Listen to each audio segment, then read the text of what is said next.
नमस्कार दोस्तों, स्वागत है आपका हमारे चैनल SGSI डिक्टेशन क्लब में। आज हम आपके लिए दो डिक्टेशन लेकर के आए हैं। ये दोनों डिक्टेशन राजस्थान हाई कोर्ट से संबंधित PDFs हैं और ITI एग्जाम का जो बच्चे प्रिपरेशन कर रहे हैं उनके लिए भी बहुत इंटरेस्टिंग मोटिवेशनल डिक्टेशन है। इस डिक्टेशन का टॉपिक भी शानदार है और इस डिक्टेशन को लिखने से ज्यादा ध्यान से सुने तो आपको अच्छा भी लगेगा। एक बहुत सुंदर मैसेज इसमें है, तो आप लोग सभी लाइक शेयर सब्सक्राइब कर दीजिए।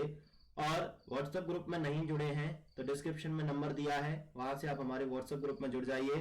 इस डिक्टेशन का PDF और इस डिक्टेशन की ऑडियो आपको व्हाट्सएप ग्रुप में मिल जाएगी। बाकी जितने बच्चे चैनल पर नए हैं, चैनल को सब्सक्राइब अवश्य करें और इसी तरीके की अच्छी डिक्टेशंस के लिए आप हमारी प्लेलिस्ट भी चेक कर सकते हैं। चलिए, आज की इस क्लास को स्टार्ट करने से पहले सबसे पहले जैसा हम रोज करते हैं, हमारे आदरणीय स्वर्गीय गुरुदेव श्री सतीश गौतम सर को चरण बंदन करके आगे बढ़ते हैं। देखिए, दो डिक्टेशन में आज आपको दूंगा।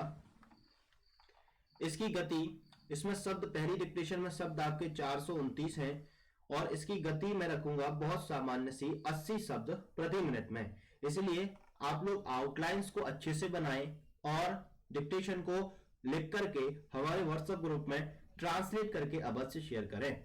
चलिए लिखेंगे आज की पहली डिक्टेशन। रेडी? 80 शब्द प्रति मिनट। लिखिए।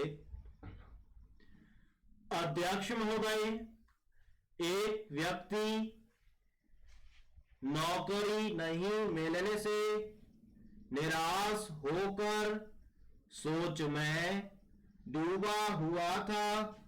तभी किसी ने उसका कंधा थपथपाया और उसने देखा कि वहां धूप का चश्मा पहने एक बच्चा खड़ा है। उसने पूछा कि क्या बात है। बच्चे ने उसे एक मुरझाया हुआ फूल देते हुए कहा, इस सुंदर फूल को देखो।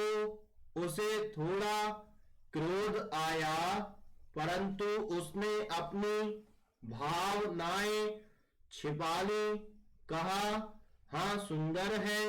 बच्चे ने कहा, यह सिर्फ सुंदर ही नहीं है, इसकी सुगंध भी अच्छी है।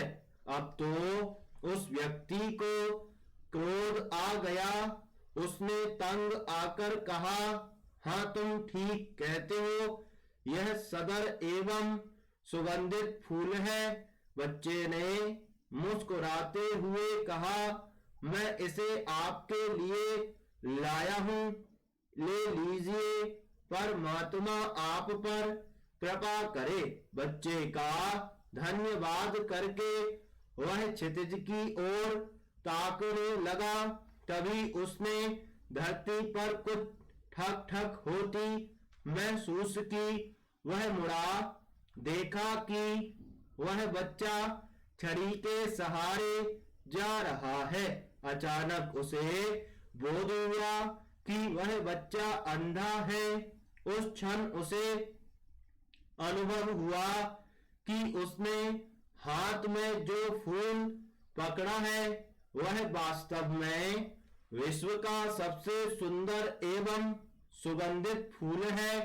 वह बच्चे के पीछे दौड़ा और जाकर उसे गले लगा लिया।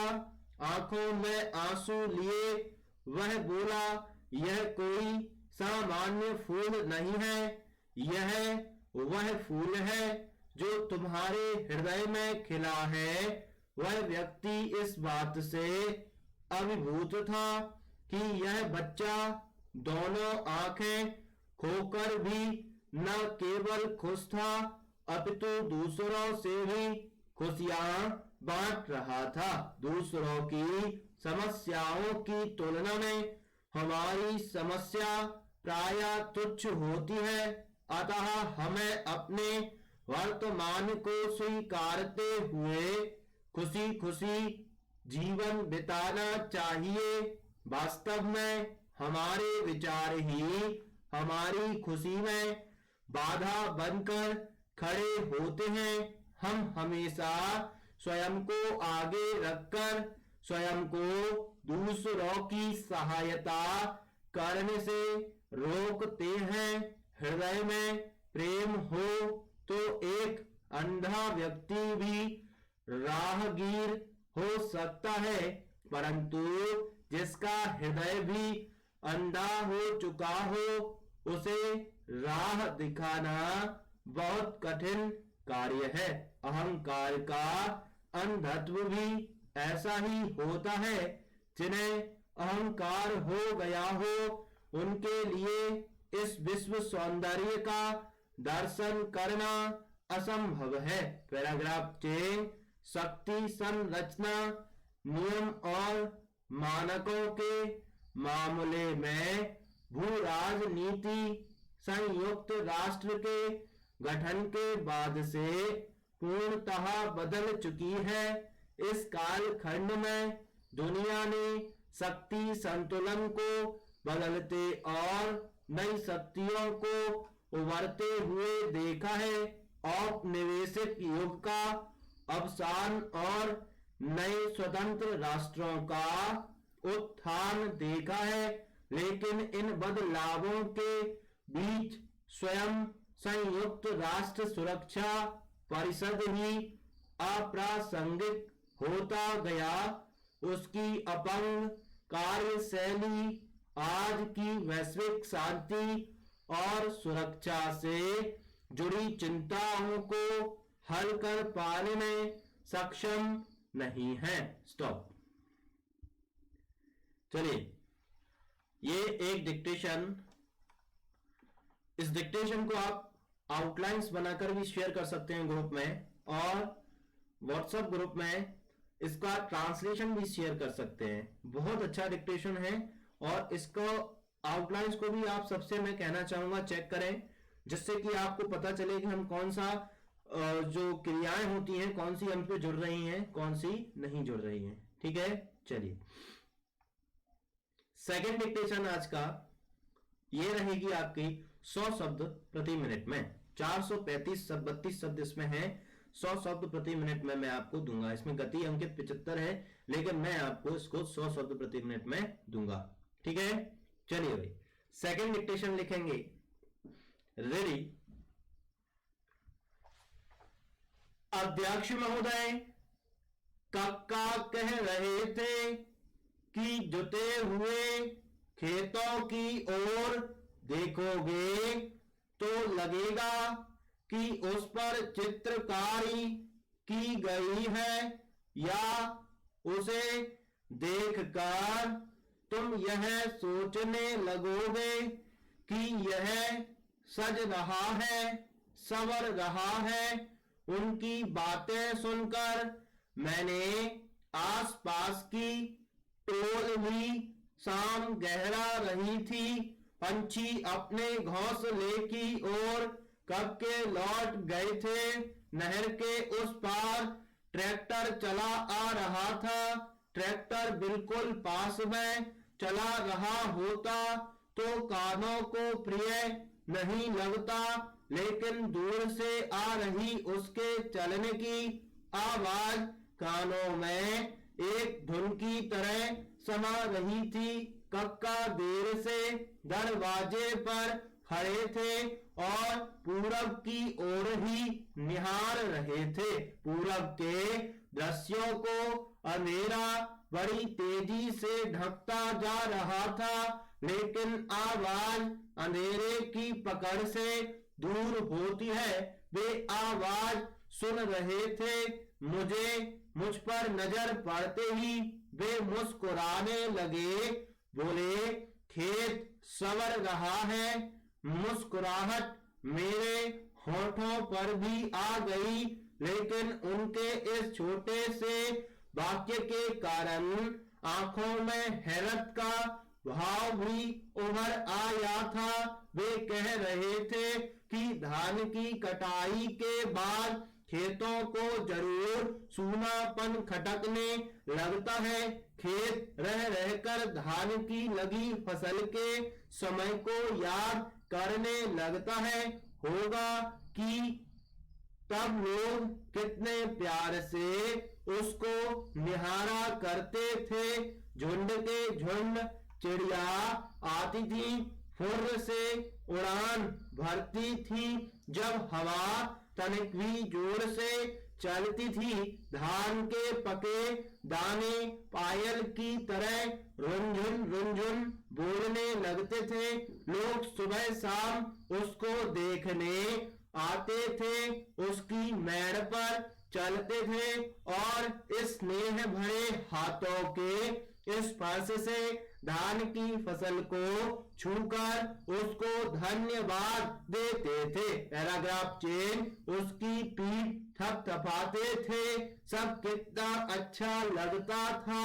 उसका मन हमेशा उत्साह से भरा रहता था, सिर गर्व से तना रहता था। होठों पर हंसी और चेहरे पर चमक विराजमान रहती थी। कक्का के मन में जैसे पहले से यह सब भरा हुआ था और निकलने का कोई रास्ता खोज रहा था। उसे निकलने का रास्ता मिल गया था और वह धारा प्रवाह निकल रहा था। वे बिना रुके बोलते जा रहे थे। जैसे ही धान की कटाई खत्म हुई, लोग मेड़ छोड़कर खेतों के बीचों बीच चलने लगे। जरूर खेतों को यह लगता होगा कि लोग बाग उसकी छाती पर पैर रखकर जा रहे हैं। कोई आता बीच खेत में बकरी को चरने के लिए खूंटी ठोक कर चला जाता। चरवाहे गाय और भैंस को उसमें खुला छोड़ देते। फसल विहीन होकर वह लोग के आकर्षण के केंद्र से फिसल गया है। खेत जरूर यह सोचता होगा, बेकर में उग आए घास फूस से वह तंग आ गया होगा। स्टॉप। चलिए, अगर कोई सब मिस्टेक है तो माफी चाहेंगे। समय के अभाव के कारण जो पीडीएफ तैयार किए जाते हैं, टाइपिंग में मिस्टेक हो सकती है या बोलने में भी एक आध शब्द छूट सकता है, तो आप उससे परेशान ना हो। इसका एक्चुअल ऑडियो आपको आपके व्हाट्सएप ग्रुप में मिल जाएगा और ये पीडीएफ भी व्हाट्सएप ग्रुप में आपको मिल जाएगा। नंबर डिस्क्रिप्शन में है, वहां से आप ज्वाइन कर सकते हैं। चलिए, और इन दोनों डिक्टेशन को बहुत अच्छे से पढ़ें। ट्रांसलेट करके भेज सकते हैं तो भेजिएगा। आज के दोनों डिक्टेशन बहुत शानदार हैं। इसको अगर आप अच्छे से लिखकर ट्रांसलेट कर लेंगे तो काफी कुछ जो प्रॉब्लम्स है आपकी वो सॉल्व होंगी। और एग्जाम से रिलेटेड कोई अपडेट अभी नहीं है, नहीं, केवल यही अपडेट है कि अभी आप 23 तारीख के हिसाब से तैयार रहिए। बाकी अगर एग्जाम पोस्टपोन होगा तो हो ही जाएगा, उसे कौन रोकेगा 23 के बाद। बाकी अगर नहीं हुआ तो 23 के 23 तक आपको तैयार रहना है कि भाई 23 को हमारा एग्जाम है, 23 या 25 को, जैसा अनुमानित अभी बताया जा रहा है। ठीक है, चलिए फिलहाल के लिए इतना ही। नमस्कार, मिलेंगे नेक्स्ट लेक्चर में। हंसते रहिए, मस्त रहिए, मुस्कुराते रहिए और चैनल पर बने रहिए।